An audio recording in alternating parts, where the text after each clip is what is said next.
It's time to talk sports. It's Hacksaw's Headlines, a panorama of the world of sports, stories, comments, and opinions. Touchdown, San Diego! Now, here's iconic sports talk show host Lee Hacksaw Hamilton and co-host John Riley. Who wants to talk sports on a Monday? We do. From the DIXIELINE Lumber and Home Center studios in San Diego, this is Lee Hacksaw Hamilton, along with my co-host, the venerable John Riley, broadcasting his opinions from left field. We welcome you to our Monday bonus podcast, an absolute ton of topics on the table. Our podcast every Monday are brought to you by DIXIELINE Lumber and Home Center stores, 9 locations to serve you in San Diego. Regardless of what the project is, you want to contact them about materials and about ideas. And by North County Eye Center of Poway and Escondido, we will all need help with our eyes somewhere down road. When that time comes, think North County Eye Center of Poway and Escondido. John Riley, good afternoon. Coming off the great sports weekend. Oh, have we got a volume of things that we're going to cover, but we got some business things that we want to start out with. First, everybody that jumps on board immediately with our live stream, we're introducing what we call Fans Forum at the end of our podcast. After we've told you what we think, we invite everybody on live stream to go to Fans Forum, to the chat box, to tell us what you think. Just explain for the people new to our podcast how Fans Forum works and how easy it is to get on. It is easy. So if you have a comment or question for Hacksaw, type it in the live chat on Facebook, YouTube, or on X, and we'll get you involved in Fans Forum. And a reminder, if you like sports, have you ever checked my website? I write on it every day of the week. It's there early in the morning for you. Just a compilation of all the big stories in the world of sports from overnight. It'll be there first thing in the morning. Go to my website, leehacksawhamilton.com. And right there on the homepage, there's a big orange box in the upper right-hand corner. Fill in the information and join Hacksaw's Insiders Group so you'll get access. We email a ton of stuff out. You'll get access to all the unique and different things we do. Also want to remind you, because this podcast, we've now busted through 5,200 subscribers in about 15 months. We'd like to push this boulder up the hill. We want you to subscribe. Subscribe. That helps us. Subscribe. You'll get the alerts every time we put something up on the YouTube channel. I put 4 things up there this morning as a prime example. So just subscribe to that and share. Tell everybody in your address book what you're doing with us. We want you to be with us Mondays at 1 p.m., Thursdays at 1 p.m., and subscribe to everything. Give us a thumbs up if you can. No, you must. Give us 5-star rating because this stuff is bleeping brilliant that we're doing on this podcast. So we invite you. Stop laughing. You gave me the memo to read. Listen, we want you to be part of this. We're trying to explode this thing and grow it even farther. John, have we got a zillion and one things to talk about? We are starting on Monday afternoon at 1 o'clock. Hell, we might be here till 1 a.m. on Tuesday. Yeah, we are. I mean, a great weekend. Did you have some mint juleps over the weekend? Oh, I enjoyed the race, but we'll get to that. Okay. Topics on the table. You start. Where do you want to go? There it is, right there. Miami Marlins and the big trade with the Padres. They had conversations in spring training when the Padres were trying to configure how to replace Juan Soto. They didn't get the deal done at that point in time, but you always stay in contact with the general managers that you've had trade conversations with. And the end result is, after A.J. Preller sat there and watched this thing go 18-18, he decided this is only a 500 team. We got to readdress trade talks. Bingo, they make the call, get the deal done with Miami. This guy is, quote, a pure hitter. The minute this thing came down, late Friday afternoon into Friday evening, I thought to myself, and I've known about Luis Arraez since he was with the Twins, and obviously then he got traded to Miami, and I've followed his at-bats, you know, the 4 and 5 hit games he's had in Miami for a lousy team. And we was chasing 400 the first half of last season. I thought, holy cow. They just got a guy that kind of might be like Tony Gwynn. Oh, yeah. Maybe Rod Carew. Maybe back in the day, Wade Boggs. Maybe Tony Oliva way back in the day. This guy is just a pure spray hitter everywhere. Now, he's a bit deficient with the glove. He can play a little bit of first base. He can play a little bit of second base. He's dabbled in the outfield, but you're getting him, I think, more than anything else, to be a DH and a table setter at the top of the batting order where he excelled. He had a game last season in Miami when he was right around 400. He went 5 for 5. 5 straight hits in a ball game. So I think this is a great acquisition. He gets on base. That makes everybody behind him in the batting order a little bit more dangerous. Did they give up talent? Hell yes. They gave up 4 for 1. They gave up a couple of kids who are having really good minor league seasons. I guess that the intangible thing that stunned me after the fact was that they got Miami to pay $5.9 million of this year's contract. Right. Padres are paying only about $593,000 that's left. Now, ARRAEZ is going to cost them $10.8 million next season against the cap, but they'll have space next year because the Eric Hosmer $13 million payment, that comes off the books. Hell of an acquisition. I know some people are upset. Same old, same old. We're trading away the farm system again. And yes, they have traded 7 hot prospects and pitcher Steven Wilson in the Dylan Cease and the Luis Arraeza trade. End of the day, they got a component. And to me, this shouts loud out of the dugout at Petco Park, Dodgers, we're coming after you. Because now the Padres have themselves a really good batting order. That's my take. I went and did some last-minute statistical evaluation. I'll just read you these numbers so you'll have it. Dude's hitting .299 when he got here. Last year he hit .354. He's won 2 batting championships. .347 at home in Miami, but .313 on the road. So the guy spray hits anywhere. Right-handed pitching, which is 75% of the starters he'll face. Career average .339 against right-handers. Left-handers, not bad, .273. I guess the most stunning thing is that Miami got 4. But if they're going to pay more money, and they're paying a huge chunk of this contract, why did Miami not get pitching? Because most of Miami's pitching staff is on long-term disabled list. That's the only thing that really surprised me, that if they're going to throw 5.9 in addition to this great pure hitter, why did you not get any pitching to help yourself in Miami? And what happened the day after? They lost 20-4 to the homeless Oakland Athletics. That's pretty bad. You talk about a terrible emotional letdown. So thumbs up to the trade. A.J. Preller never sleeps. He's always talking to people. He's always pursuing something. And now he revisited what he had visited with as far back as the winter baseball meetings in December. This is a pretty doggone good acquisition to fix holes in the lineup of a team that I think we were all sitting here saying, it's 500 baseball, and that's not good enough. Now this is good enough. Hey, Dodgers, we're coming after you. And John Riley says, fire A.J. Preller. This is a great trade. Don't you think so? I mean, when they made this deal, it's like, yeah, this is perfect. In his debut, he got that double, the lead off the game, and everything was great. But his 4th hit in that 4 at-bat night, it was incredible how he uses the bat as a tool very differently than other baseball players.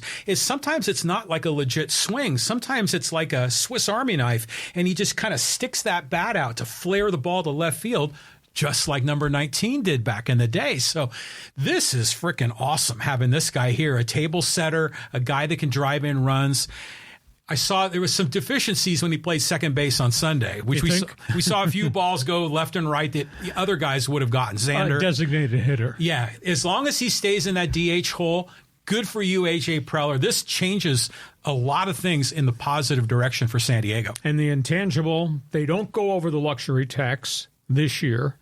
With the erosion of Eric Hosmer's contract next year, they'll still be fairly well below as they hit the reset button on the luxury tax. And then the wild card in all conversation, they kept all the pitching. Most of the pitching in the farm system is at AA right now in Summit Class A. They kept them all.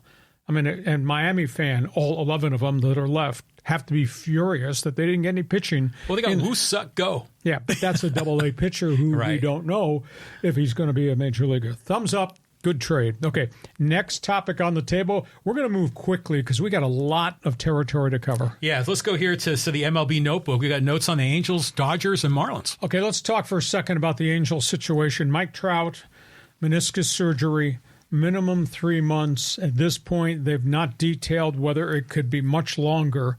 If you go in and you do clipping of the meniscus and you suture it, it's a 3-month procedure. If you go in and have to take stuff out because it's shredded, that could be 6 months. But there's still generic conversation that maybe Mike Trout is going to be back sometime after the All-Star break once we get beyond that 3-month window. So that's the storyline there. The Miami situation, obviously with the trade, I mean, my God, I saw the out-of-town scoreboard the next afternoon. I looked at it and it said 20-4. The Oakland A's led like in the 6th inning. The Miami clubhouse must have just caved in. And they're not done because Peter Bendix, who just came from the Tampa Bay Rays to become their new general manager, he's indicated, we can't live this way. They're 9-28 now. He says there will be more trades coming, which means Jazz Chisholm is going to be gone, which means one of their other pitchers, maybe Edward Cabrera, who's been shopped, would be gone. But they got so much pitching on the disabled list, and this is just an unmitigated disaster, what Miami Marlins baseball has become. And if you think the attendance figures last year for the Oakland Athletics were bad, you check the box scores going forward here in the next couple of weeks. I don't know if anybody is going to go to Miami Marlins baseball. And then towards the Dodgers, let's talk about some unique storylines there. Walker Buehler comes back tonight. First start in 23 months. He's really been open. He's been really vocal just about his approach coming off the second elbow surgery. And he said, I will be max effort. That's who I am. That's what got me to the major leagues. I have no fear there'll be a setback. I will be max effort. And he used a phrase I'd never heard a pitcher use before. He says, when they give him the ball tonight, he walks to the mound and he says, I will take ownership of this game. The next 9 innings belong to me. The guy's schizo. The guy psychologically is amped. So Walker Buehler comes back. They think that's a positive. His last outing in AAA in the rehab was really good. So the cavalry has arrived. In addition, Blake Treinen, who had not pitched for a year and a half because of all types of injuries, including a fractured rib in spring training, he's back. He's throwing BBs. He pitched well out of the bullpen. And Clayton Kershaw threw 15 fastballs in the bullpen, all plus 90 in his first workout coming off the shoulder surgery. Now, he's a ways away. I think the target date for him is still August the 1st. So you got Angels and the trauma with Trout. You got the mess in Miami. And all of a sudden the Dodgers taking on a little bit of a different persona because a piece of the cavalry has arrived. And by the way, the freaking batting order. The top half of the batting order is hitting anywhere from 286 to 366. Really? 1 through 5. It's absolutely amazing. Wow. You know, Max Muncy had 3 home runs on Saturday. Ohtani hit a 464-foot bomb amongst the 2 that he hit yesterday. Betts is Betts. Will Smith is hitting 300. Freddie Freeman is right around 300. I mean, it's amazing. It's almost like top of the Dodger batting order becomes must-see TV. And John Riley says, okay, let's talk about Miami, because roll the clock back about a year or so ago. The Miami Marlins were a playoff team. They had the manager of the year in Skip Schumacher. They had Kim Ng as the GM, who everyone was really excited about. She finally got her opportunity. And that maybe if you go back even a little further, you had, Derek Jeter in the ownership box, and they've just blown it all up. I mean, What's the deal there? I mean, is it just because Miami can't support a team? They get all their ducks in a row to win a World Series once every few years, and then they go right back into the tank. Miami should be able to support this team, but instead now the management's just ripping it apart again. Yeah, I don't understand the background of Bruce Sherman, the owner. I mean, if we all hate on John Fisher in Oakland, we should probably hate on Bruce Fisher because he's just denigrated Miami Marlins baseball. I mean, they did win back in the day with Jim Leyland as manager, and they went to the World Series and had good players, and then they had ownership problems, and they had a fire sale, and it's just been face down on the cement since that point in time. And then Derek Jeter went in there with ideas, and he made a lot of changes in the front office, and they tried to build the roster. And then they brought Kim Ng in as the general manager with Skip Schumacher, and they rented some veterans to complement the young guys. Now they've had an inordinate number of setbacks to their pitching staff. You know, they lost the ace of their staff, Jose Fernandez. He died in a boating accident, and cocaine was involved and all that. And it's been downhill ever since that tragic death on Biscayne Bay. And they've got so many pitchers currently on the disabled list, led by Sandy Alcantara, who's recovering from elbow surgery. And that's a 16 to 20-month process for him. So it's just been bad. But, you know, where's Bruce Sherman allowed to own this team and run this team the way he does? And he runs it into the ground. And they built the city of Miami and the county built them a new stadium and footed a lot of the bill. And look at what's on the field as a product, as a trade-off for giving them all this money. It's just a bad set of circumstances. And I don't understand Major League Baseball not doing interventions when you've got bad owners, that guy in Miami and John Fisher in Oakland. Why you allow those things to go on and operate the way they do? Because it destroys the structure of Major League Baseball to have this many small market black eye franchises taking revenue sharing and not putting it back in to put a better product on the field for the fans. And that's what baseball's all about. It's a great business model, but it's also to serve your community and serve your fans, and that's not being done in a couple different locations. Yeah, it's a problem. I mean, remember back in the day, the commissioner kind of had a heavy hand. Now the commissioner is just an employee of the owners, so he's a pawn for them. But I don't know. The Marlins, man, it's nuts. Bring back Jeff Conine. Go back to the good old days. But it's really sad to see that happen. I don't know what Major League Baseball can do. I mean, can they force an owner out? I think they can if they have a degree of certainty that this guy's incompetent or this guy's just a profiteer. You know, like Ron Darling, the voice of the Mets, who pitched for the Oakland A's during their great years. Mm-hmm. You know, he went vocal at the end of last week. We talked about it on our podcast. He said, can somebody please tell me what benefit John Fisher's ownership in Oakland brings to all the other owners in Major League Baseball? I mean, there should be some pressure points to run the business the correct way, and the business model is to be successful, not the way they're doing it there. Yeah, and there's controversy other places. There's a pile of heat being directed at Ben Cherington and the ownership of the Pittsburgh Pirates. They have the top young draft pick. He's got a 0.76 ERA at AAA Indianapolis. Paul Skeens, number one draft pick, Pittsburgh Pirates out of LSU. Kid's throwing 102 miles an hour. They can't hit him in AAA.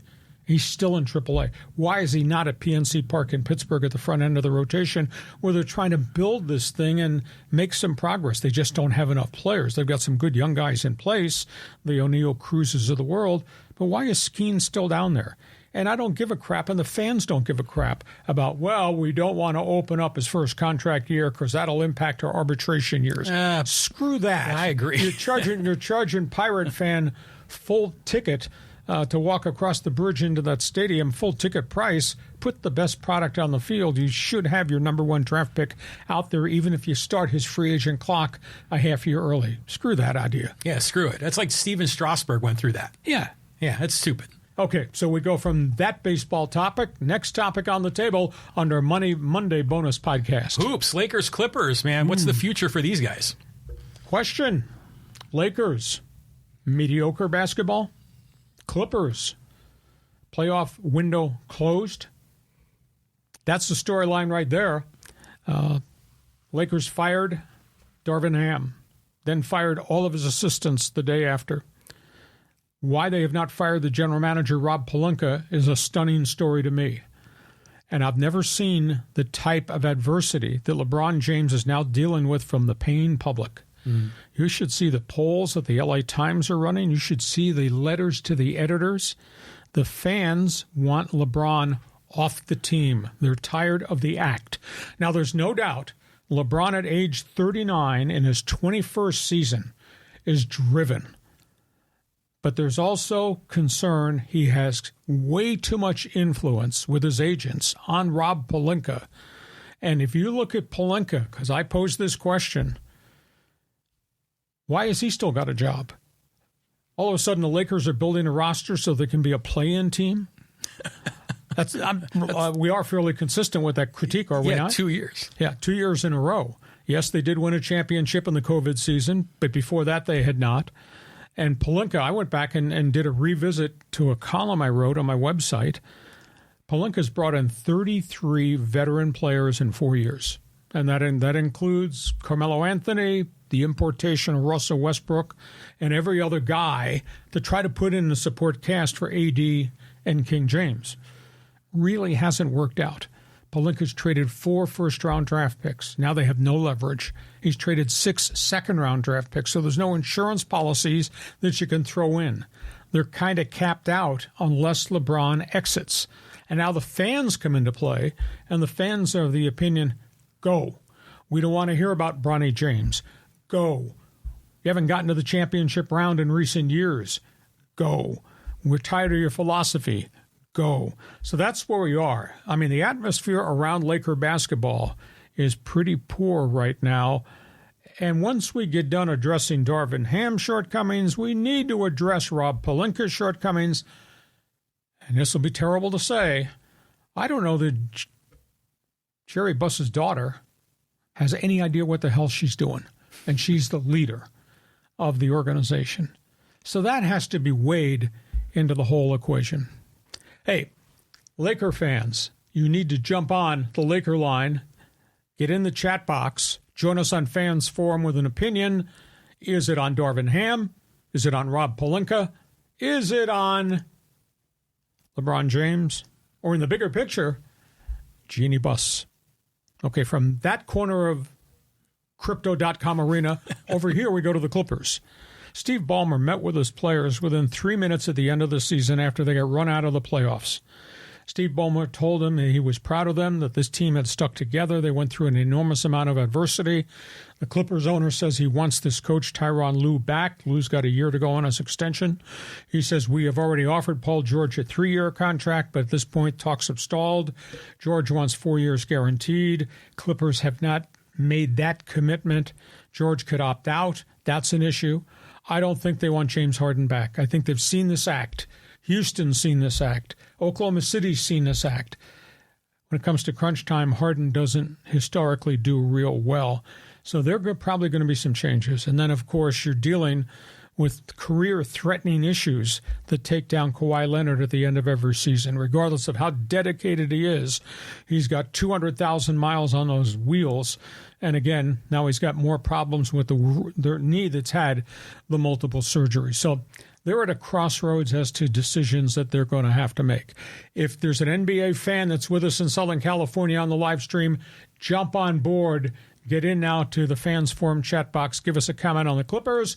Lakers line is open for the comments. And from left field, John Riley says, from the left corner, 3-pointer.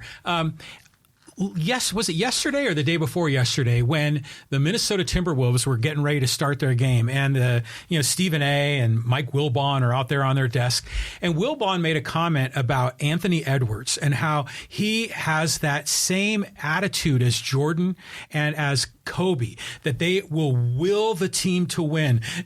Get on my back. I'm going to carry you. Mamba mentality. But LeBron isn't that kind of guy. Wilbon said that, Kobe and MJ and now Anthony Edwards are follow me, damn it, But with LeBron, we see the whining, the screeching, the complaining, he's not the same kind of character as an MJ. I don't know how much more you can ask of a 39-year-old superstar because he does play hard and he plays a lot of minutes. And I agree with you, and we're going to talk in the next question about the Timberwolves and the playoff matchups, that guard has become a superstar right before our eyes. The problem in L.A. is you got LeBron and you got AD and you got a volume of minutes they play, and there's a lot of age there. Can you trust the third guy? Who's the third guy? Can you trust D'Angelo Russell? For all the threes that he shoots and makes, and he had a record-setting season, he goes out and goes 3 for 19. And he doesn't play with any basketball intelligence. All of a sudden, he's in a funk. I mean, I was so offended after one of the playoff games that D'Lo, as the TV announcers like to call him, the D'Lo opted at the end of a playoff game they lost to talk about my contract and I owe it to myself to opt out and become a free agent right in the middle of the freaking locker room after a playoff loss. That to me is the epitome of terrible selfishness. I like Austin Reeves. I don't know which Jekyll or which Hyde Rui Hachimura is. And from that point on, the rest of the bench, I'd bring a bulldozer in and just get them the hell out of here. And the number one picks that your general manager, Rob Pelinka, who still has a job, the number one picks haven't contributed at all. 2 and 3 years in, haven't done crap. So please tell me organizationally, what right decisions have they made, aside from maybe stumbling upon and finding Austin Reeves, if they haven't. So I guess to a degree, I'm defending a little bit of LeBron. I defend AD. They play so hard. Now, there may be a lot of political junk behind the curtain in that locker room that LeBron carries way too much influence through his agent, Clutch Sports, in terms of player acquisitions. So that circles back now to the general manager, who I got questions about. And once we get done with him, then we've got to deal with the owner. So we have Is Jeannie Buss still dating Phil Jackson? No, she got married. Oh, she did? Yeah, she married a Hollywood TV movie guy. Ah. Yeah, when Phil Jackson vacated to retirement, go back to Montana, that relationship just ended. I think they're friends and all that, but, they're about to hire their 8th coach since Phil Jackson retired 14 years ago. That's incredible. Yeah. Who's making the decisions? General manager. Yeah, right. Yeah, Okay. Rob Lowe. Okay, so there we are. Those are topics on the table. Lakers line is open. Clipper fan, call me. Chat room is open. Fans forum. Next topic. Okay, let's talk playoffs, NBA playoffs. Oh, this is good. Now, if you like matchups, you do like offense because you never played a bit of bleeping defense in your life. Indiana Pacers, New York Knicks. I'll tell you what, the coaching job that has been done in New York with a mixed bag roster and with the loss of Julius Randle is absolutely amazing. The Knickerbockers have, I think, one of the best shooting guards, and he takes a volume of shots in Jalen Brunson. They got Josh Hart, Laker refugee. He's really playing well. They got Anunoby, guard who came from Toronto at the deadline, playing well. They got this journeyman they picked up. Had been in Milwaukee, been in Golden State. DiVincenzo shoots threes. Got a young center, not a household name, Mitchell Robinson. They're doing all this.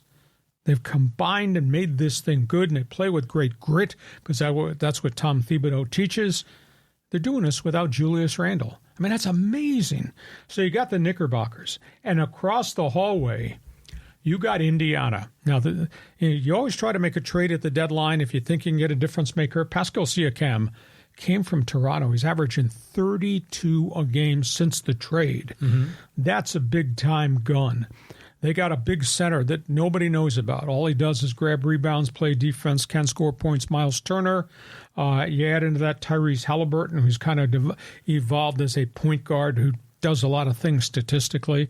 Indiana is really dangerous. Now, maybe Indiana's playing above its head right now, but I'll tell you what, Knickerbockers, Pacers, they might break the scoreboard. We may have a bunch of 130, 124 games. I think that's going to be a really good series. Next one, interesting matchup. The Nuggets, Minnesota Timberwolves. Minnesota, although the spotlight is very much on Anthony Edwards and his explosive games. He had 43 the other night in the playoffs. They know he's coming down the court with a ball. They know they have to defend him, and dude still scores 43. He has made such a jump in productivity and consistency. But they also have Rudy Gobert. They also have Karl Anthony Towns. They've got themselves their own version of the big three up there in the land of 1,000 lakes. That's pretty good. I just wonder about Denver and fatigue. They had to come from behind in every game, and they finally put away the Lakers. And they had to turn around and had to play immediately against Minnesota in the first game, and they got creamed at home. I looked up, and it was 14-2 right out of the gate. Minnesota gave the lead back, but then Minnesota came back and put them away. But they did that in the altitude. To me, I'd be worried about Denver just being really a fatigued basketball team. Oklahoma City, Dallas. We know about Sean Gilgeous-Alexander. He's a great point guard. Half the world doesn't know about the other people on that team. Chet Holmgren, quietly and effectively, and he's been lost in the shadow of Wembanyama showing up in San Antonio this year. But that kid's averaging like 13 points, 8 rebounds a game as a 19-year-old. Wow. He played 1 year, part of a year at Gonzaga. He's playing really well for the Oklahoma City. And Jalen Williams and Getty, 2 other names nobody pays attention. They got real good firepower. So Oak City's going to be good. Dallas has got Luka. Dallas has got Kyrie playing really well together. But there might be a fatigue factor there for the Dallas Mavericks because they had to work really hard in their playoff series. And the final series is probably going to be a walkover. Boston-Cleveland. We know about Tatum. We know about Brown. We know about the veterans on the Boston bench. Nobody, I don't think, knows very much about Derek White, except in these playoffs, he's had games of 25, 31, and I think he scored 43 the other night. Really? He's a firepower guy. Boston's really good. Boston's really deep. Now, Boston won't have Kristaps Porzingis because of his calf injury, maybe for the start of the series. But Cleveland, I just don't think Cleveland's got enough players. Donovan Mitchell is just kind of carrying them single-handedly, and you can't ask him to score 50 points as he did the other night in a playoff game. So Boston might have a walkover here. Of all the teams in best position to go deep, Boston, because they've had real quick series and they're fully rested, and now they get a Cleveland team that's kind of limping in here, having gone through a 7-game series with lowly Orlando. So it's going to be fun to watch these playoff games. But if you get the chance, you just don't go in the kitchen. Just make sure you watch the Knicks in Indiana because that might be old school ABA basketball. Yeah, well, when I think of the Knicks in Indiana, I think of Reggie Miller and Spike Lee. Oh, yeah. And doing the choke signs as they're going back. And that one game when Reggie Miller just lit it up in the last minute of the game. Mm-hmm. I mean, that was like in the early 90s. But Jalen Brunson, man, he's a really talented player. You just watch him. And him and Donovan Mitchell, both of them, they're kind of small. But, boy, they can get into the key and around all the bigs. And then they get these crazy layups. I mean, they're really entertaining to watch. Yeah, Brunson's not afraid to shoot. No, not at all. But Thibodeau lets him do it because he makes a lot of plays and he makes everybody around him pretty dangerous when the defense tries to collapse in on him. But like I said, the guy had 47 the other night, and everybody knows what's coming down the floor, and yet he still scores. So I think this round of the playoffs, with the exception of Boston-Cleveland, I think it's really going to be good. We move on. So it's halftime, isn't it, Lee? We get to halftime. Mm-hmm. Our podcast is brought to you by DIXIELINE Lumber and Home Center Stores. A reminder, there are 9 locations to serve you. You've got projects. Now, spring is upon us. That means summer will be coming soon.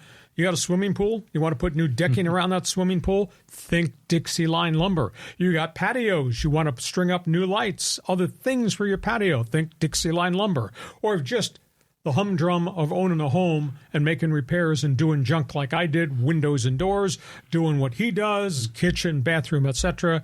John, these are the people our people on live stream should call DIXIELINE Lumber. Yeah, just I want to make a quick note here. DIXIELINE Lumber services a lot of the contractor community. In addition to homeowners, they're expanding into Orange County up in Dana Point, so a lot more opportunity to work with these guys. These are the guys you should call when you got projects at your house.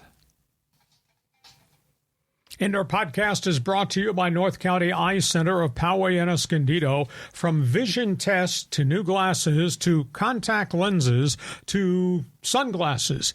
You got needs? These people will help you at North County Eye Center, but they do more than just that. When it comes to specialty treatment, cataracts, glaucoma, pink eye, whatever your eye problems are, think North County Eye Center, Poway and Escondido.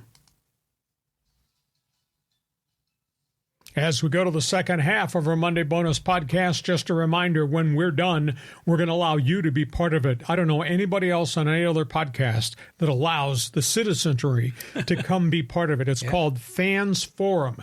And we've just had everybody from our O Canada network just join us on the live stream. And if you're a longtime Hacksaw fan, if you love me, you hate me, I don't care. We want you to join us in Fans Forum. John, quickly tell them how they can fire comments and opinions at us on Fans Forum. Yeah, so love them or hate them, this is your chance to interact with them. So if you have a question or comment, type it in the live chat on Facebook, YouTube, or X. We'll get you involved in Fans Forum, and they're already piling in, Lee.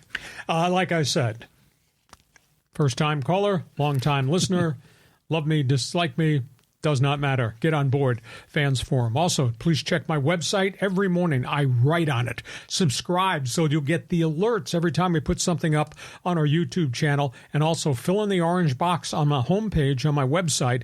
Join us, Hacksaw's Insiders Group, as we're rolling out different things in 2024. And congratulations to you. We have now busted through 5,200 subscribers in about 15 months, which I think is a pretty fair pace. I'm sorry. I do want to get to 10,000 subscribers. Yeah. So give us a thumbs up, give us a 5-star rating, and tell all your friends that we're on Mondays at 1 p.m. with bonus coverage, Thursday with our regular podcast. Business done, topics on the table. Now, this is really fun as we go to the second half. We're talking about Tom Terrific. Tom Brady, he's got roasted. I've been seeing snippets of this on social media today. This is fun. I'm going to talk about Tom Brady. They had a big roast on Netflix on Sunday night. It went for more than 2 hours. It was not for everybody, I'll guarantee you. Some people didn't like what was said. Some people were offended. It obviously would not be on network TV, though it probably would have been pretty doggone good TV. So it was like a family reunion. So everybody had a chance to stand up, and there was a mess of people there at the Forum here in Los Angeles. Robert Kraft, so he goes to the podium and says, yeah, this is like a family reunion. Sometimes there are people there you don't want to see. Oh, hi, Bill Belichick. Nice to see you. Then Tom Brady gets here, and he says, he looks down the podium, welcome, Bill Belichick. You know, at least when I got fired, I had a team to go to. Ooh. Ouch. And then Brady says, yeah, NFL Deflategate. NFL spent $20 million. All you had to do was ask me, and I would have told you, yeah, I effed up those footballs instead of spending $20 million on the investigation. And then Brady said, of course they want to own the Raiders. You do know that I already owned the Buffalo Bills and the New England Patriots when I played. And he made a comment about Super Bowl rings as he kind of looked down the table at Mr. Kraft. And how many Super Bowls have you won since I left? Whoa. It was pretty good. Drew Bledsoe, who was the quarterback under Parcells as Brady got there and then lost his job when he got hurt and never got the job back and wound up getting traded. And Drew Bledsoe stood up and said, you would assume there'd be animosity between me and him. You're right. And then Belichick said, our era together in New England, it was a contest to see who could be the hardest ass. I won. So it was really funny. It was really different. It was a lot of laughs. And there were some zingers and there were some things there that should not have been brought up. Somebody, I'm not sure who it was, it bothered Brady a great deal, made a crack about Adrian Hernandez, the tight end who went to prison for shootings and then committed suicide. And somebody else one of the comedians made a comment about massage parlors and Robert Kraft. And I think Belichick and Brady were kind of both offended. But hey, at a roast, anything's fair game, I guess, even if it's tasteless. But this was really funny stuff. Yeah, I mean, that's what roasts are. They usually get pretty vile and raunchy. That's why I'm not going to mine. Thank you. But a hacksaw roast, that's a good idea. Oh, yeah. Think of all the people we could invite. Yeah, think of all the trouble we'd cause. But, this is, I'm fascinated by the idea of how PR and sports and the media work together. And they came up with this idea of these roasts, which is a whole other category to get more publicity for more people, more players, more actors. And then you get all the guys in there taking shots. People love it. But this is the sort of thing that just keeps elevating sports up the social ladder, isn't it? It's a locker room mentality. A lot of this junk goes on in the locker room between these teammates and these friends and these players and these adversaries, but now it's on a public stage. And it was just, I watched a chunk of it and I said, oh, that's pretty novel. I know why that's not on network TV right now, but we'll move on. But it was kind of fun. You get the chance to view some of the clips. Take a look, see. I think you'll like it. Next topic on the table. Okay, let's talk some NBA news. A lot of headlines. Yeah, we're into the postseason. Once we get through the playoffs, then we'll have, at this point in time, it's about to happen, the NBA rookie camp by invite only in Chicago. They've started something new called NBA G League Camp. I don't understand this. Aztecs, San Diego State power forward All-American JAEDON LeDee did not get invited to Chicago's NBA rookie camp. Did not get invited. It makes no sense at all based on who he was, how well he played, how he carried the thing, etc. He is now instead, he's going to the NBA G League mini camp, which would be for the next level down. You know, I thought JAEDON LeDee was a back-end first-round guy, power forward, or maybe into the second round. Well, the G League is just for, quote, refugees. You know, the last group that filed to go into the draft that probably doesn't have much of a chance. Now, he may go into the G League thing and play pretty well, but there's not a lot of history of guys who went to the G League draft camp getting an invite then to the next big camp in Chicago. How you could not include JAEDON LeDee with the 79 players named to the NBA draft camp? What a disservice to a really fine basketball player. And that second name there on that board. So we're not taking LeDee, but we're inviting Bronny James to the NBA draft camp. Right. When we had the Ivy League scandals, the legacy thing, you know, your dad went to Harvard, therefore you'll get admitted to Harvard. Is legacy the correct word? That's the right word. Okay. So Bronny James averaging 4 points a game, who can't start at USC, given the job because of injuries, and can't hold a job and gets benched. Bronny James is, quote, a legacy invite to the draft camp, but not JAEDON LeDee, who carried San Diego State to a near 30-win season. Boy, there's no justice there. I don't know the rest of the story yet. Maybe it'll come out, but this looks like this parting of the ways at San Diego State with power forward Elijah Saunders was not easy and was not good. And there's some animosity there, and he keeps dropping hints on social media that the program you see is not what the program really is inside. So there's something going on there. I don't know whether it's financial, whether it's NIL money jealousy. There's something not right at San Diego State, according to Elijah Saunders. And Saunders visited Virginia and has already visited the University of Washington. He's got a couple more visits, Clemson, and I think there's somebody else on the Southeastern Conference. So the Saunders story is still out there yet to be told. Remember the name Tony Bland? He was one of the first transfers that Steve Fisher brought in as they tried to rebuild San Diego State. Came from Syracuse. Well, he had a very solid career. Wasn't a superstar, wasn't an All-American, but played pretty well. Anyhow, got into coaching at a very young age and moved around a lot. Was at San Diego State as a Fisher assistant. Wound up at USC, and he got caught in this NCAA investigation about bribes, taking bribes to deliver players to marketing agents while they were still in school. He got suspended for 3 years from USC by the NCAA. That suspension is over. I mean, it crushed his career. He lost his money. He lost his job. He wound up coaching part-time at high school. Anyhow, he just got hired by the new coaching staff at the University of Washington. And that's interesting because normally when those guys get suspended by the NCAA, you need a show cause order. You can't get hired. Nobody will touch you because you're toxic.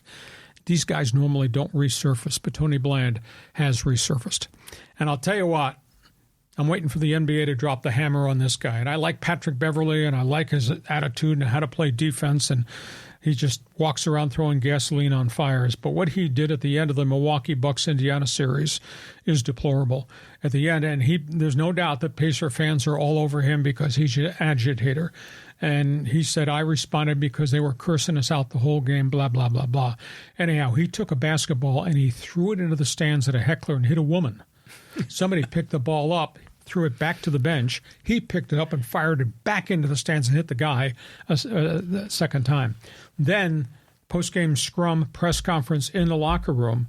So he's surrounded by the working media covering the game, and they're going to ask him questions.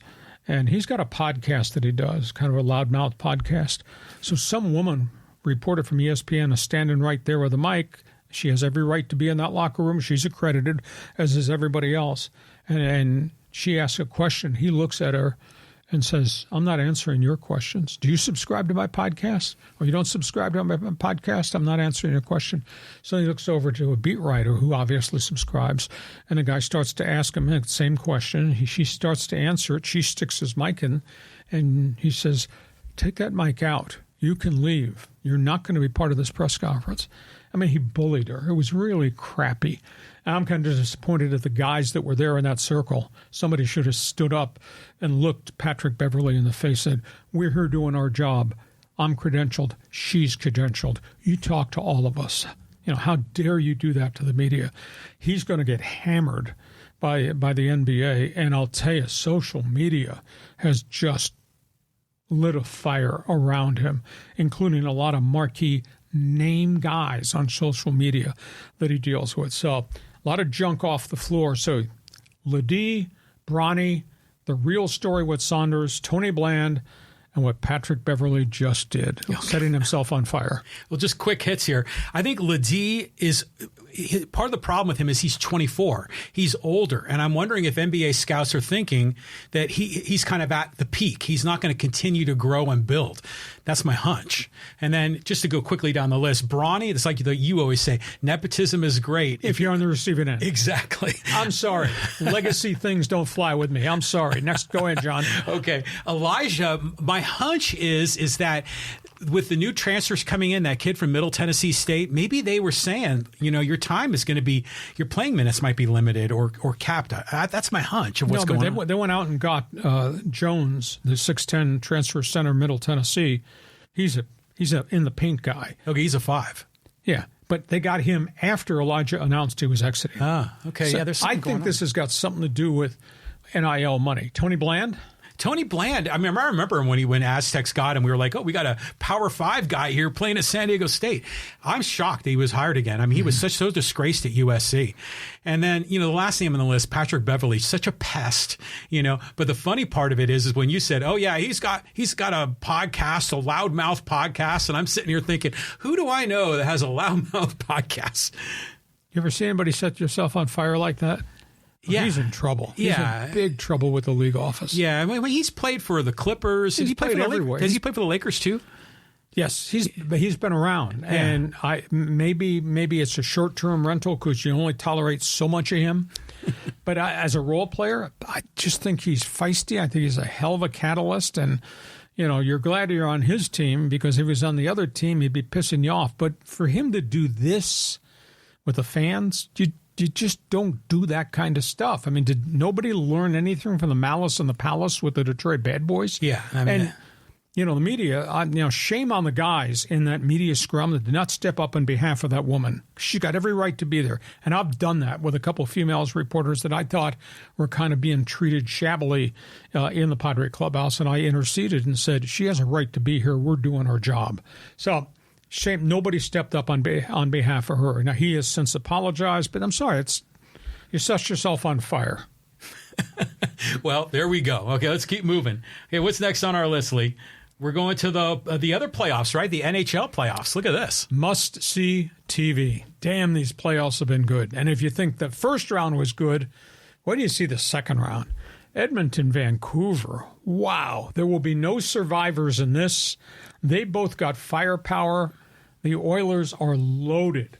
You know, when I close my eyes, I just see Connor McDavid flying down the ice through the entire team to score goals or to set up goals. And they've really got themselves guns everywhere. They got Connor McDavid. They got Leon Draisaitl. They got the very controversial Evander Kane.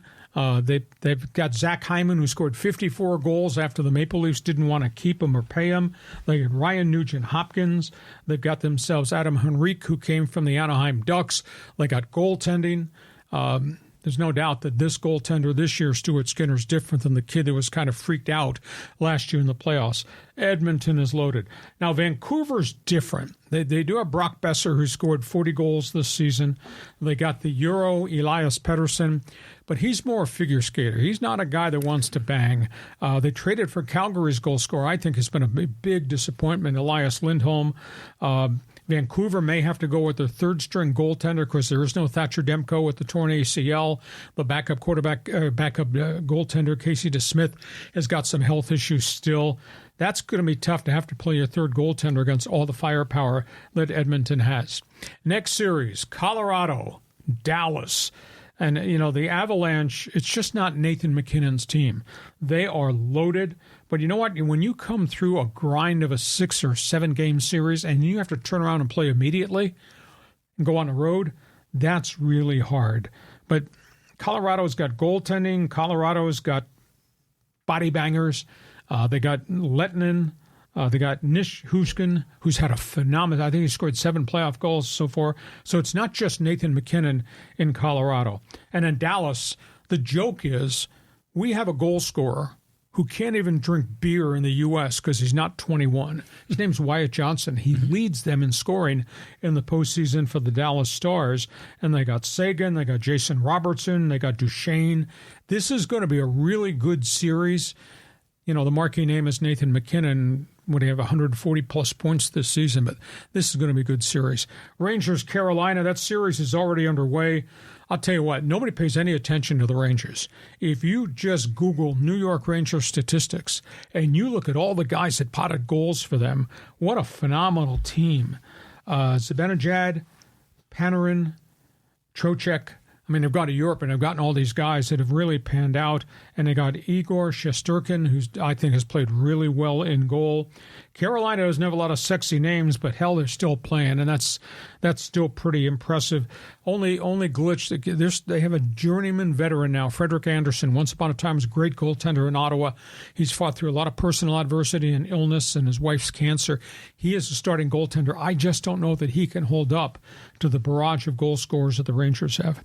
And then you got Boston, Florida. And here are the Bruins who just grinded through a 7-game choke it out of your system series with the Maple Leafs, have to turn around in less than 24 hours and play the Florida Panthers, who are sitting there at home and rested. So I don't think that's going to be an easy series for the Boston Bruins. Jeremy Swayman has come out of nowhere and become a star goaltender, but goals were tough for Boston to come against in Toronto.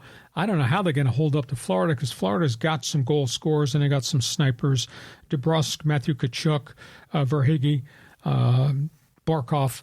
Panthers do have snipers.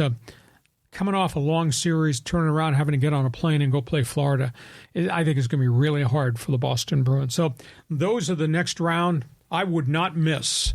Hey, I'm giving you a warning. If that Edmonton, Vancouver game's on TV, no excuses. I don't want you watching anything else. No going in the kitchen for dinner. No sex. Watch the Oilers and the Canucks.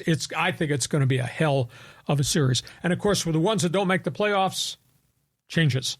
We're waiting to find out if the LA Kings drop the hammer on Rob Blake, the general manager. He's taken enormous heat for the amount of money he paid for all the guys on that roster, and they couldn't get by the Oilers for the 3rd year in a row. We're waiting to see who takes the fall for the Maple Leafs. They have not won a playoff series in 20 years. They've not won the Stanley Cup since 1967 with all the galaxy of stars the Maple Leafs have had. So we'll wait to see if Sheldon Keefe takes the fall there.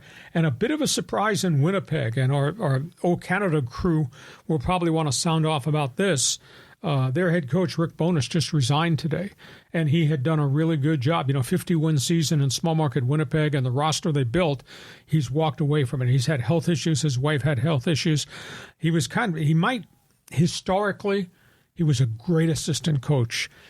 In terms of success as a head coach in other places, not all that good. But he was really beloved in Winnipeg, and he has now stepped aside from the Winnipeg Jets. So we've got a lot more changes coming there. So, John, I don't know what the hell you're doing tomorrow night, but you better be watching the Oilers and Canucks, because I'm going to be texting you back and forth. Well, yeah, I'll be watching that game for sure. It's like our lone West Coast Pacific time zone team with the Canucks, so I'll be rooting for them. I want to talk about the Bruins, though, for a minute. I mean, yeah, they knocked off your Leafs. I mean, that's painful for you. What's your take on this Pasternak kid? I mean, he seems like a tough guy, a scrappy guy, almost like the hockey equivalent of that kid Tanner, who was a shortstop on the Bad News Bears. Just that wants to just scuffle in there and just stir it up. Well, he's pretty gritty. He's a Euro, and historically, Europeans, they're figure skaters. This guy is a grinder. And, of course, he's a big body guy. This guy is a sniper. This guy will go to the front of the net and create that havoc. He's the exception to the rule of the guys that come from across the pond. He's a really good hockey player, but it's tough to score goals. They checked the crap out of him in the Toronto series, and who won the Boston-Toronto games? Third and fourth line guys who are creating havoc and throwing pucks in front of net and bouncing. I mean, the Pasternak got the game-winning shot off for a weird ricochet off the end boards. Shot gets fired from center ice, hits the end boards well wide of the goal, ricochets at a weird angle. Here comes Pasternak off the right wing, tips it in. I mean, he was right place, right time. It was not a designed play in the playbook. So he's good, but he's really the exception to the rule because I broadcast hockey for 8 years, and I know the Euros, and they are so gifted, but not all of them are gritty. And this now he's a big body guy. That's got something to do with it. So I have one more question, though. I mean, look at the logos up there. Look at the Boston Bruins logo. What is that? Is that like a wheel with spokes on it? What does that represent? It's supposed to be a hockey puck. That's a puck? With a B, and then it looks like spokes on a wheel, yes. Oh, okay. All right. That makes sense. Yeah. Oilers, you understand that, for all the oil wells in western Alberta. The Canuck, which is the whale for Vancouver. That's a cool logo. Yeah. Avalanche, because of the mountains and the snow. Dallas, they used to be the Minnesota North Stars, and it was interesting. I watched that game at the end last night. There's a ton of people in that arena wearing Minnesota North Star jerseys from back in the day. Cool. Dallas stole the team out of Minnesota. The Rangers are the Rangers. You know what the hurricane warning is. You got the Bruins, and you got the Florida Panthers. So, great second round NHL playoffs coming up. I'm sure we'll find somebody from the old Canada network who'll want to jump on board on Fans Forum. Last question, last topic on the table. We're going to go to Kentucky. Here we go, Lee. Oh, wasn't that cool? Photo finish. We've never seen that.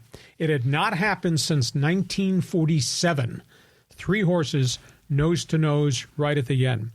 Mystic Dan was squeezed inside with all the speed. Just kind of stayed the course up the rail.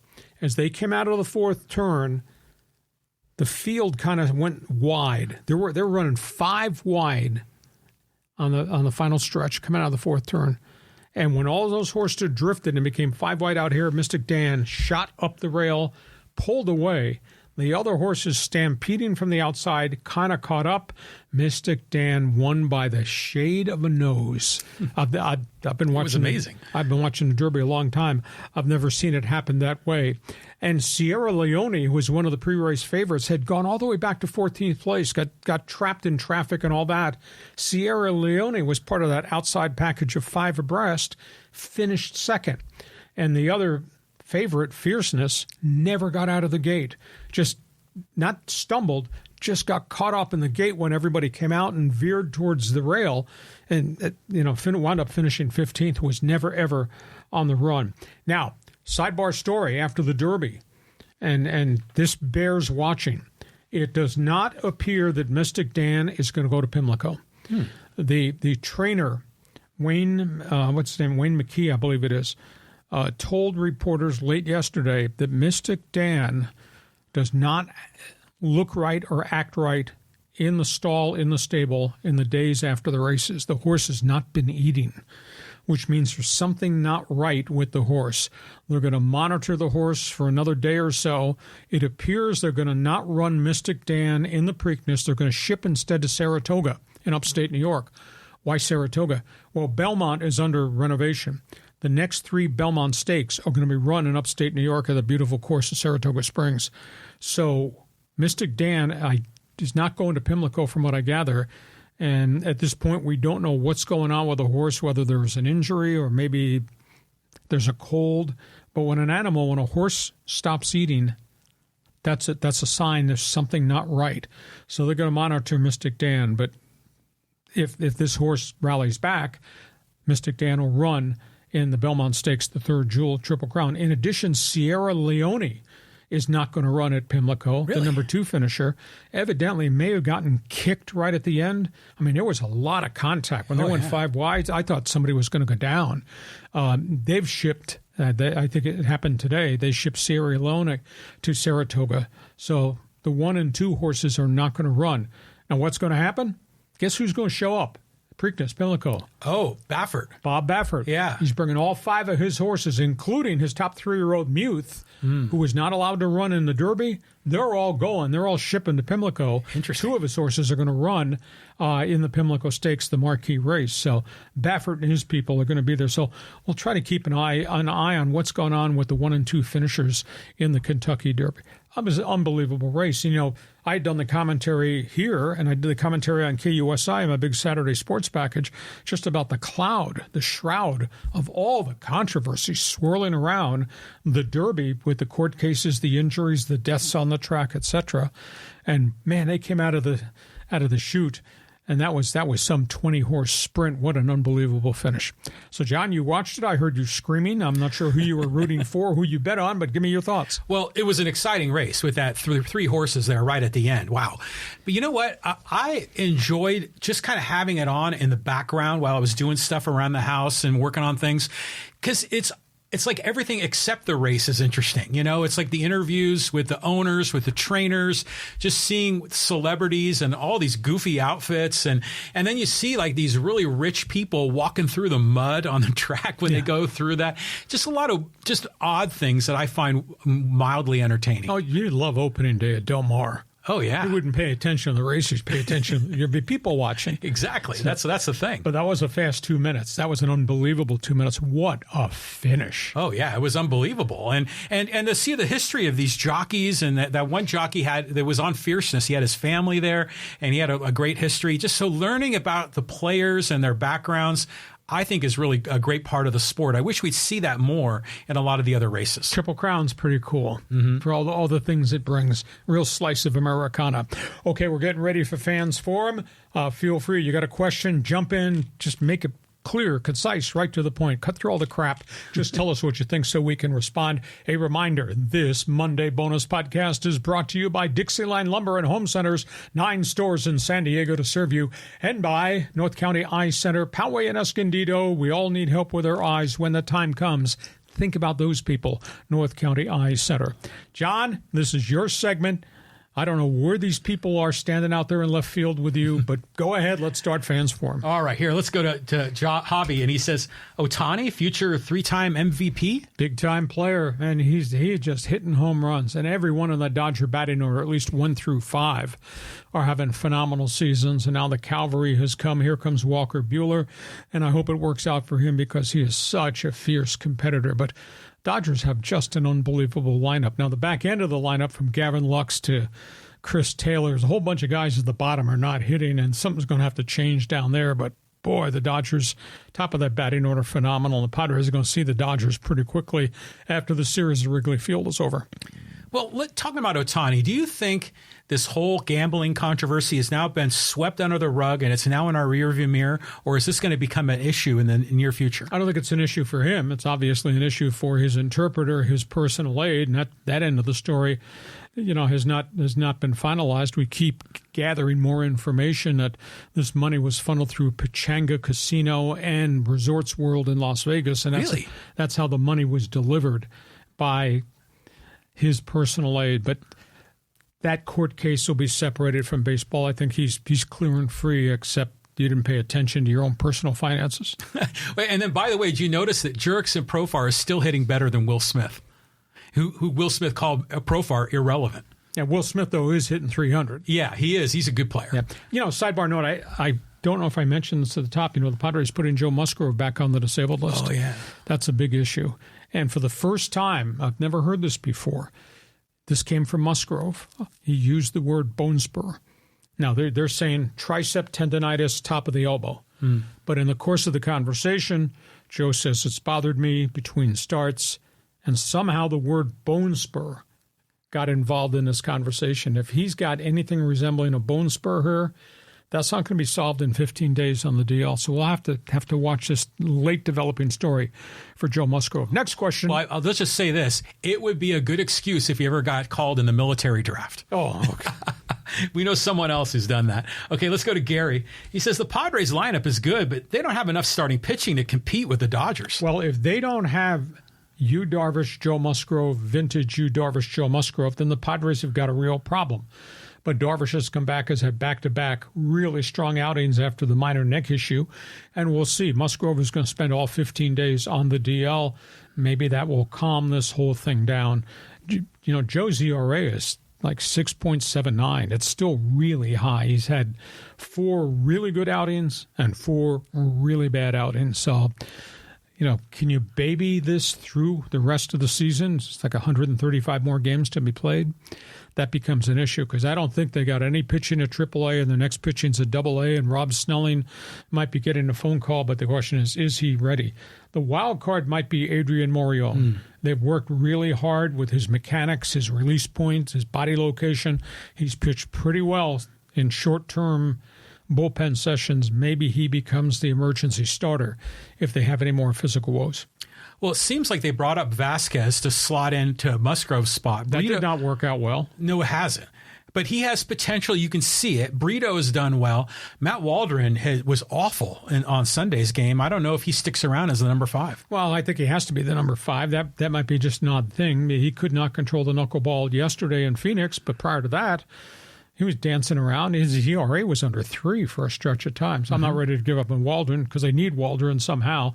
But they're going to need another starter now with this Musgrove thing. I don't think Vasquez is the guy. I'm not sure that Brito's the guy, and maybe Morejon is the one that they call out of the bullpen and give me 4 innings and see.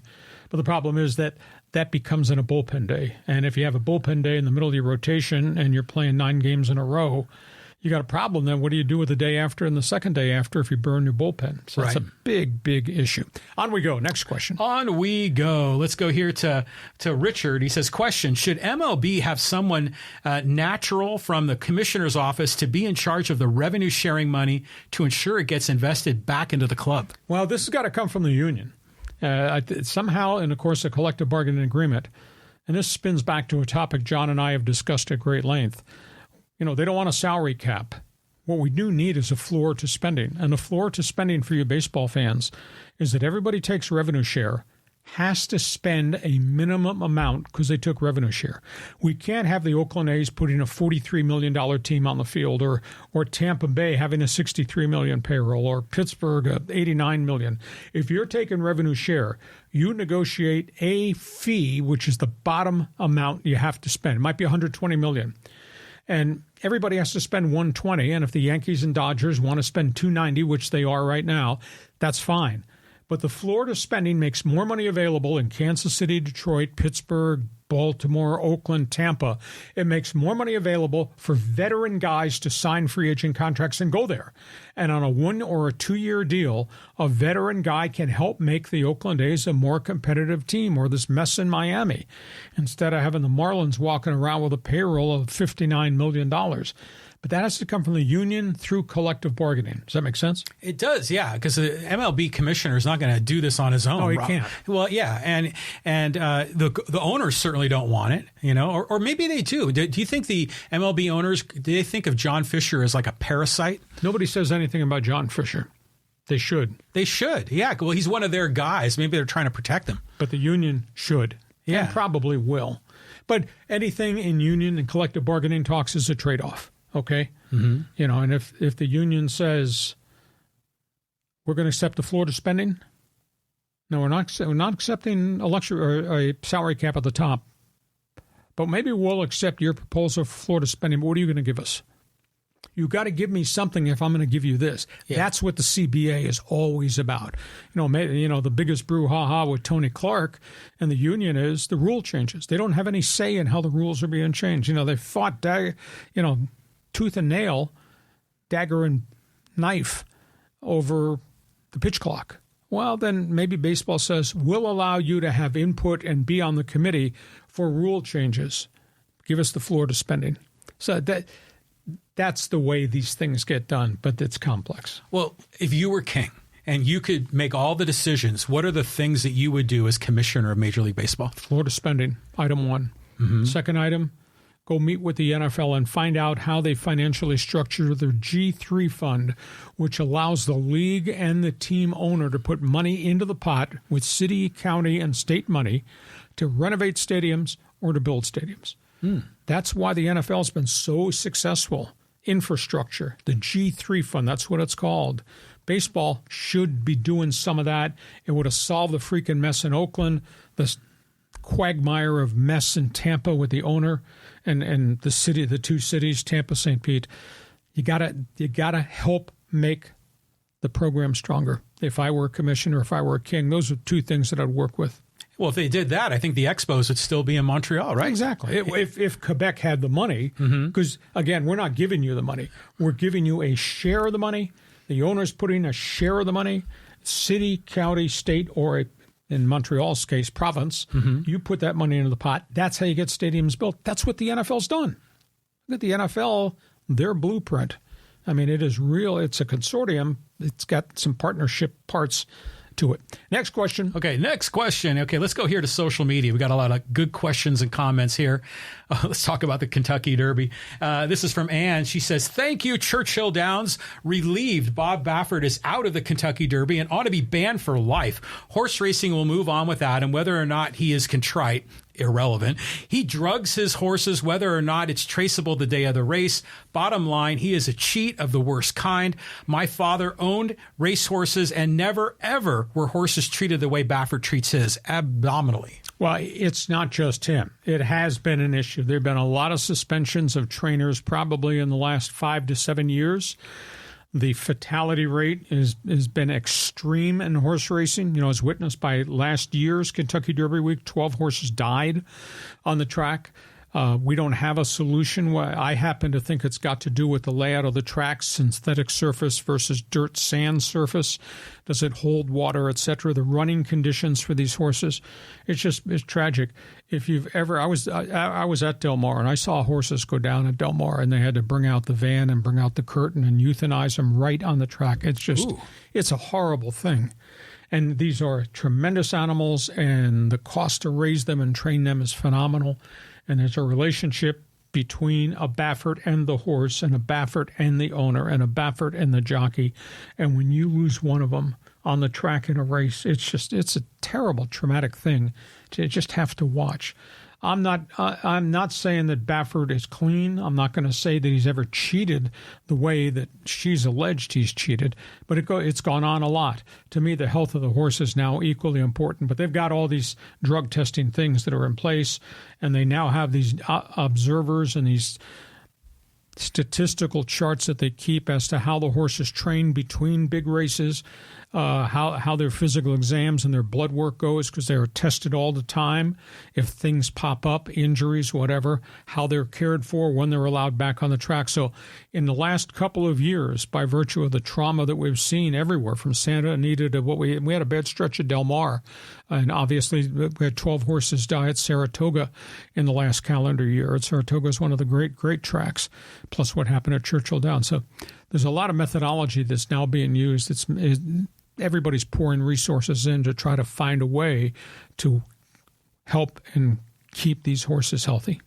Yeah, two quick comments. I remember, number one, you said some time ago that they should consider spreading out the Triple Crown races to have more time between for the horses to recover. I mean, what the time gap is now, just a few weeks, right? Well, it's 2 weeks between the Derby, Preakness, and then there's a 3-week layoff before they go to Belmont. Now, there had been dialogue. We've talked about it here on our podcast.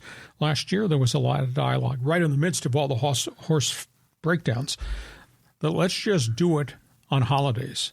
Let's run the Derby. If you want to run it May 5th, fine, or maybe Memorial Day. Run the Derby May 5th. Run Preakness Pimlico July 4th week, and then run Belmont Stakes Labor Day weekend. Hey. You have 3 marquee events on holidays and all the focus of the attention. Now, you're going head-to-head against the Indy 500. That's a big issue. And Labor Day weekend is the start of college football, and here comes the NFL. That's a challenge, too. But if you put equal amounts of time between race 1, race 2, race 3 of the Triple Crown, the recovery time for the horses works. Then you get great fields rather than having 8 show up at Pimlico because a bunch got hurt or don't want to run coming out of Kentucky Derby. Yeah. If I were king, I'd solve that problem too. That's a good idea. Well, but, actually the major tennis tournaments Wimbledon is around the 4th of July usually, and I think U.S. Open is around Labor Day weekend. But the other question I had is, how do they transport the horses to all these races? Do they fly them or do they put them in a trailer? I think they put them in vans. Really? Massive luxury vans. But that's still got to be really tough on the horse, especially if there's 2 weeks between races. Mm-hmm.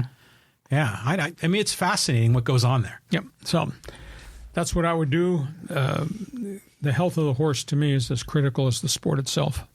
Okay, let's move on. Let's go to here talk about Coach Prime. Boy, people love talking about this. And this is from XC, and he says, this is a ridiculous attempt to politically assassinate Deion Sanders because he is a threat to the college football good old boy booster establishment. People are more up in arms about Deion than they were about what happened at Penn State. Why? Now, that's a question worth pondering. Well, what happened at Penn State was secretive stuff involving Jerry Sandusky, whose life is gone in prison. Joe Paterno didn't pay attention. Did Joe Paterno take part? No. He just didn't pay attention to what was going on his staff, and nobody else did too, and that was tragic. And, of course, Joe Paterno promptly died from lung cancer, months after Sandusky got sentenced to prison. So this is different. This is Deion and attitude. It was a fascinating piece that the New York Times and The Athletic wrote about last week about the 87 players who have been run off. Just think about that. 87 players dispatched by a coaching staff in a 14-month period. It's a big, big issue, and it's offended a lot of other people. Now, you can come back and yell, well, everybody's in the transfer portal now. Yeah, well, they have to get in the transfer portal because of player free agency, but they're not running off volumes of players. You know, San Diego State, closer to home, they've had 47 players leave the program. But I'll swear to you, Sean Lewis isn't running 47 players off. Sean Lewis tried to keep those guys, and these guys are transferred out and haven't been signed anywhere. But Deion and the stuff that those players who were removed from the program, the way it was presented to them and how they were treated, that's pretty shabby. And I tell you, the Board of Regents at the University of Colorado has taken a lot of heat about you allowed this to happen on your watch. Nobody's responded from the president down to the Board of Regents. And we'll see. You know, Deion had great success at Jackson State by importing kids who could dominate at that level. Now, this is a different level. And he got his comeuppance last year. And I swear to you, some of the Pac-12 blowouts, those opposing coaches who did not like the way Deion treated his players when he got there, they ran up scores. And there's a bunch of people in the Big 12, I bet this year, are going to run up scores on Deion too. So is Deion a good coach at this level? That's open to debate. What's not debatable is I thought it was unethical how he treated all those players. To lock those players out of the football facility after the meeting when he told them, transfer portal, go, or to lock them out of their dorms. That's a pretty crappy way to treat players. At least that's what I think. John Riley says. Lock them out of their dorms? Yep. Really? I mean, I understand locking them out of the facility, especially now where they're all done by key codes and that someone just updates the computer. Now, some of the fans in social media have said, you know, this happens in basketball all the time. You get a new coach, he clears out the roster, blows everyone out, and starts over. Why is this different? Is it because it's football? 87. Different than 4 starters or 4 players in basketball. But basketball will clear out 12 guys. I mean, essentially their whole roster. I don't know if they clear out everybody, but they cleared out everybody at Colorado. It's 87 guys. But they only won 1 game. So, you know. Coach them up. Well, yeah, well, you can only coach some players so much before you hit the wall. Oh, John is so liberal about everything. Okay, thank you. Go ahead. Okay, next question. Moving on. Okay, let's talk here about, all right, Julio Urias and the Dodgers and Trevor Bauer. And this is from Chuck. He says, Julio and Manfred have no beef with each other. He'll sign right away. But Bauer, fook any of that noise. Manfred has a vendetta against Trevor, as does yours truly, Lee Hacksaw Hamilton. I don't have a vendetta against Bauer. Bauer's paid a price. But, you know, when in the modern day theory of athletics, being stupid keeps you out of the game. You know, I come from an NFL background. Do you know how many players that I've crossed paths with that had problems socially and are back in the NFL after serving whatever sentence they had to serve? Bauer served his sentence. He's still stupid as far as I'm concerned for his decisions, but shouldn't be out of baseball, should be allowed back, but he's kind of toxic. Maybe he gets signed once he continues to dominate down in Mexico. And in terms of Julio, he's going to get another suspension because he's a second-time offender in domestic abuse. And history has shown that guys who are repeat offenders, whether it's alcohol or steroids, etc. They get double what they got the first time. So he got 20 games suspended a couple of years ago, and then he became a great pitcher and Cy Young Award type guy. And then he had this last season where it was interrupted when he got arrested or charged again, and he's plea bargained out. I assume he's going to get 40. So that'd be 40 games. Now, whether that 40 games is already ticked off the clock because we're more than 40 games into the season, that remains to be seen. But there will be another discipline for him. But he's still a great, great talent, and I assume Julio will get signed by somebody else. I don't know if the Dodgers will touch him, but if they don't, the team that needs pitching should make a run at both Bauer and Julio, and that's the Angels. The Angels for sure could use both of these guys. But which of the two do you think signs first? It just depends how they structure whatever this 40-game discipline is against Julio. He is going to get a second set of suspension. Now, whether a suspension already served because he's been out of baseball as they've negotiated this plea bargain, that remains to be seen. I assume it'll be 40, and if they post-date it and say, well, the season's 52 games already, and remember, he's not going to be ready to pitch. He's going to have to go to extended spring training. It could be at least a month if he gets signed before he joins the team, because he's got to go through all the regimen of getting his arm actually ready for Major League Baseball max effort. So, but I do think he'll get disciplined first. Whether he gets reinstated because he's, quote, already served the discipline remains to be seen. Yeah, man, imagine if Urias gets signed first. Bauer is just going to be livid. The social media would be great. Hey, let's get a Raider comment in here. Love talking Raiders with Hacksaw. This is from the original Surfer Bob. He says, burning question, what? Will the players get more pay if there's an 18th game? That's not a question. Certainly not a burning one. Of course they will. They should play 18. No preseason. Teams can do more on those joint practices. That's enough to get ready. By the way, dude, we in the nation love your appearances with JT the Brick on Raiders Nation Radio. Well, I do a lot. I do a lot on Mad Dog Radio. I do NFL Notebook stuff there. I also do it for a station up in Las Vegas with JT, who was a longtime listener of Jim Rome way back in the day when they used to have the what was the Rome things? It was a smack off. Smack off, yeah. JT one of the first smack offs and got himself a job in small market radio and moved up, and he's up in Vegas and does a Monday Tuesday show, I believe it is, on Sirius XM. So he calls me every once in a while. We do NFL Notebook stuff. Raiders, the Raiders I thought had a good draft. Kind of a unique draft. They didn't solve the quarterback issue, but they filled some other holes. And since then, they signed Michael Gallup, who's a big play receiver from the Dallas Cowboys. And this morning, they just signed ex-Charger Jalen Guyton, who's another big play receiver. And they drafted the tight end Brock Bowers. They got Devontae Adams. They got the receiver from New England, Jacoby Myers. They've got a whole collection of guys. Now, I don't know if they have a running back that's anywhere near equal to what Josh Jacobs was, but they're putting some things in place for the gunslinger Gardner Minshew to throw the ball too, so it'll be fascinating to see. But I like Gallup. I mean, he averaged 15 yards per catch. 2 years ago, had a great season, had a knee injury. Took him half a year to get back. Didn't get used a lot at the end by the Cowboys. He's going to be an integral part. So if you take Gallup, Guyton, who's averaged 15 yards per catch as a part-timer with the Chargers, and then you throw that in with Brock Bowers, and you still got Devontae Adams, and you get Jacoby Myers, who I think is really underrated. That's a lot of firepower. So, Raider Nation, I might not wear your gear, but I do respect your general manager and your coach. Well, has the Raiders already announced Minshew as the starter? Because I think that's debatable. They're going to compete. But I got to believe because he's more dynamic. He does throw touchdowns, but dude does throw interceptions. But I think he's the starter coming out of the gate. Okay. You want to squeeze another one in Let's here? do one more here before we wrap it up. All right. Let's go here to Reggie Bush, which is always a good comment. This is from Rutherford. He says, I hate USC athletics, only because I'm jealous UCLA athletic fan. I cheered the USC punishment. Then teams in the SEC got caught with similar penalties, but the committee compromised with most of the SEC members and ignored their issues. So yes, USC, through Eastern bias, was screwed. Well, there's lots of ways to look at this. From the USC scenario, I thought the penalties were unbelievably harsh because the penalties were committed by Reggie Bush and his family, not by Pete Carroll. Now, did coaches have knowledge of what was going on? Well, the running backs coach there who lost his job might have. Pete Carroll was never, ever mentioned at all. But they took 30 scholarships away. And that's an unbelievable amount of talent that you don't have access to, plus the probation. So I thought they were unbelievably harsh at USC.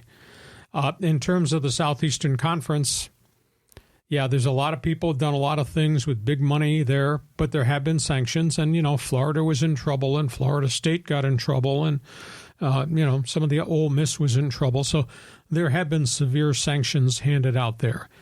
We've never gotten back to what happened in the 80s with SMU and the Pony Express with Eric Dickerson and Craig James and the Boosters.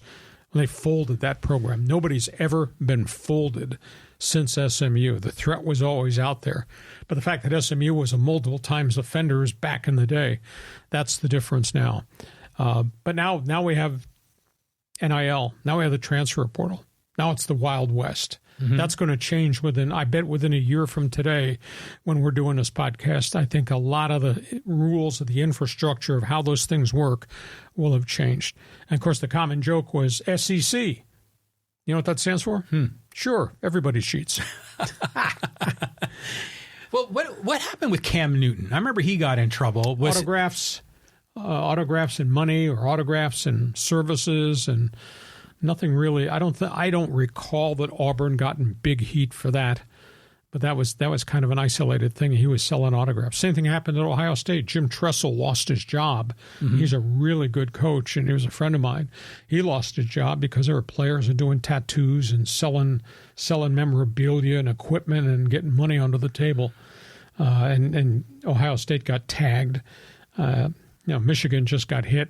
Harbaugh is going to get sanctioned by the NCAA. He may be the coach of the Chargers, but Jim Harbaugh is going to get sanctions for the COVID violations that just occurred in 2020. And, of course, Arizona State just got nailed. The Herman Edwards thing, when all those coaches got taken out, Arizona State has got a probation they got to serve by virtue of what happened, illegal contacts and recruiting at Arizona State during the COVID blackout period. So some guys bend the rules, and a whole pile of guys have gotten caught, and some guys paying a price. Well, this still strikes me as a contradiction because they're making so much money, with ticket sales and TV revenue, and yet they're preventing kids from making what really is their fair share. I mean, they're the stars. They're the people that the fans come out to see. To me, this strikes me as just a really bad way of handling it. I would love to see this wild, wild west of the NIL become even wilder so the players can get what they deserve. Well, the players are being compensated. They had to go through court, and the courts ruled you have a right to compensation. And then with additional litigation, they came up with the idea of the NIL collective, which raises money. The money then goes to the program. The program distributes it. If everybody gets the same amount, or the quarterback gets this and the star player gets that, schools all handle it real differently. But to me, it's a turnoff. But the players have to be taken care of. I concur with you there. The flip side, and you've totally ignored it. I mean, if I open up a segment of Fans Forum for strictly input from people who like Olympic sports or women's sports, because the amount of money that your school is dragging in has to fund 18 to 21 other athletic sports. Mm-hmm. A lot of that involves scholarships and that travel and health insurance and all that for the women's soccer team, the men's golf team, lacrosse, the Olympic sports.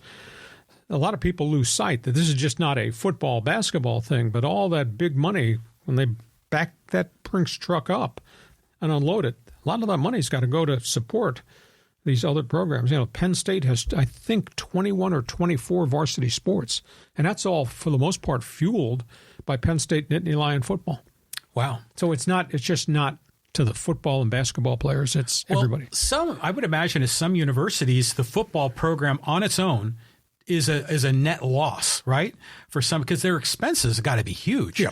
And so at some point, you can't just depend on football to fund all these other sports. The other sports have to be legit quality to attract fans, just like women's basketball has been doing. We need more of that. We're getting more of that, and Title IX's had a lot to do with it. Mm-hmm. The end result of Title IX 20 years ago was Caitlin Clark, and what women's basketball has now evolved into, which is just utterly spectacular. Hey, listen, we hope you have enjoyed this extended thing. When we were fearful we were going to be on the air till probably 2 a.m. on Tuesday. We had so many topics on the table. If you like what we do, please share. Tell all your friends you like what we do. Give us a thumbs up. We do need 5-star ratings here. We have no friends, so 5-star really helps grow our podcast. Our podcast is brought to you by DIXIELINE Lumber and Home Center Stores, 9 locations to serve you in San Diego, and by North County Eye Center of Poway and Escondido. John will take a deep breath. Thursday, we got something kind of unique. We're going to do an NFL draft recap -report card. If you like the NFL and the draft, got to make an appointment. Be with us Thursday at 1 p.m. because they're going to break down who did well, who did not do well at the draft, and the trades that happened and the trades that did not happen, and why it occurred the way it did. Thursday, NFL Draft Recap. Hope you're with us. John, take a deep breath. We got through this one. Big day. We'll catch you come Thursday. Looking forward to it, Lee. And thanks for being with us on Hacksaw's Headlines. Join us again for Hacksaw's Headlines on YouTube, Facebook, and Twitter. And find the audio version on your favorite podcast apps. Touchdown, San Diego! For more content, go to LeeHacksawHamilton.com.